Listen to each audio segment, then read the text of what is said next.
संबलपुरी नाटक प्रतियोगितार प्रदर्शन माध्यम संबलपुरी भाषार प्रचार प्रसार करने उद्दिष्ट वीर सुरेन्द्र साय राज्यस्तरीय संबलपुरी नाटक प्रतियोगिता संबलपुर झाड़ुआपड़ार आरण्यक मंच ठारे उद्यापित हो जाइछि।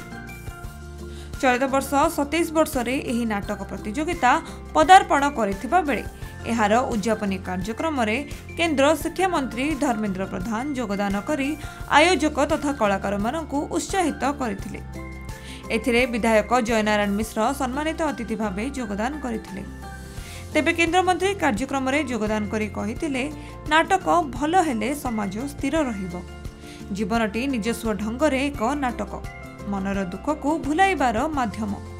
तेणु नाटक रे अनेक सृजनशीलता रही थाए जहाँ समाज पई वर्तमान एक आवश्यकता। तेबे जातीय शिक्षा नीति रे शिशुंक पई बही पाठ्यक्रम को नाटक और क्रीड़ा आधारित करा जायछि बोली केंद्र मंत्री कहिसंती। तेबे संबलपुरी नाटक भाषार संस्कृतिर प्रचार प्रसारर मूल उद्देश्य रखी आरंभ होइथिबा एही प्रतियोगिता एक प्रशंसनीय पदक्षेप बोली केंद्र मंत्री कहिथिले। एहा सहित केंद्र मंत्री नाटक प्रतियोगितार श्रेष्ठ नाटक कलाकार मानकु पुरस्कृत करथिले। एने युवा उदयनर सभापति संजय कुमार मिश्र निजर प्रतिक्रिया रखिथिले।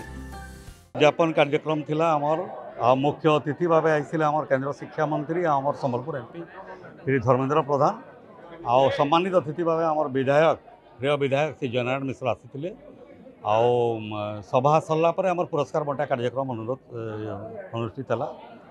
आम अनुरोध हेन्ता काଣା करूँ आमर तो निज लोक जिते बेले जाना है आमको से साहाय्य करूँ साहाय्य करते धर्मेंद्र प्रधान तब भी आमर संबलपुर एमपी आन जयनारायण मिश्र आमर एमएलए आमर पाख लोक आमर शुभेच्छु आन दुई जन सब बेले आमको साहाय्य कर जगन्नाथ सेठ से आदमखोर नाटक बोले गोटे नाटक होता जेनटा जेनटा परिवेशन करते लू नाट्यग्राम कलाकार मैंने नाटक थिला आदमखोर जगन्नाथ सेठ से अभिनय कर बेस्ट एक्टर प्राइज पाई। संबलपुर नवीन दास को रिपोर्ट खबर ओडिशा।